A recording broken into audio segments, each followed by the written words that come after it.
జిల్లాలో ఎడతెరిపి లేకుండా కురుస్తున్న భారీ వర్షాలకు భూపాల్పల్లి మండలం మోరంపల్లి గ్రామ శివార్లోని మోరంచపల్లి వాగు వరద నీటితో ఉధృతంగా ప్రవహిస్తుంది. కాగా గురువారం భూపాల్పల్లి ఎమ్మెల్యే గండ్ర సత్యనారాయణరావు స్థానిక నేతలతో కలిసి వరద ఉధృతిని పరిశీలించారు. ఈ సందర్భంగా ఎమ్మెల్యే మాట్లాడారు.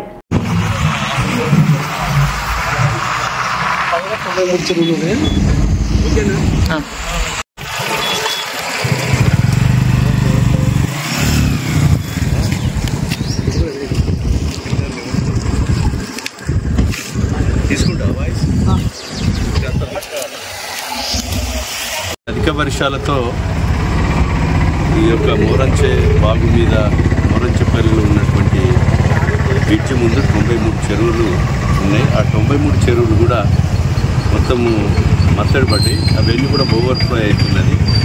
కానీ నేను ఈ యొక్క నియోజకవర్గంలోని అదేవిధంగా ములుగు భూపాలపల్లి నియోజకవర్గ ప్రజలకు మోరంచె వాగెంబడి ఉన్నటువంటి ప్రజలకు విజ్ఞప్తి చేస్తున్నాం.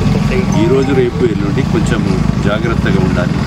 ఎందుకంటే ఈ యొక్క చెరువులన్నీ నీటిని ఏదైతే రోడ్ బ్రాస్ట్ అవుతున్నది పడ్డకాడ 10-20 సెంటీమీటర్ల వర్షం పడి ఒకవేళ చెరువులు జరగరాంది జరిగితే వాటర్ లెవెల్ పెరిగి మనకు అది లెవెల్ ఉధృతమయ్యి కొంచెము ఊళ్ళలోకి వచ్చేటువంటి పరిస్థితి కూడా ఉంది. అలాంటి పునరావృతం కాకుండా అధికారులు ప్రభుత్వము మరి జిల్లా యంత్రాంగం కూడా చర్యలు తీసుకుంటుంది.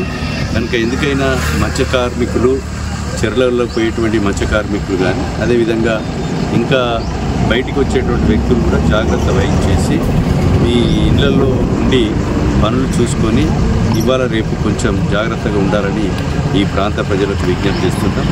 గతంలో 2023లో జూలై 27వ తారీఖు కురిసినటువంటి వర్షాలను ఏదైతే అప్పుడు గ్రౌండ్ బాస్ట్ అయ్యి 63 సెంటీమీటర్ల వర్షం పడి 6 మనుషులు కొట్టుకపోయి 1100 మూగజీవులు చనిపోయి 40,000 ఎకరాల్లో పెట్టి ఈ వాగెంబడినటువంటి మాది ముందనపల్లి గుమ్మడివెల్లి వెంకటేశ్వర్లపల్లి లాంటి గ్రామాల్లో కూడా 15-20 రోజులు ఇళ్లలోకి నీరు వచ్చి బయట ఉండి వంట వండుకున్నారు. అలాంటిది ఏమీ జరగదు.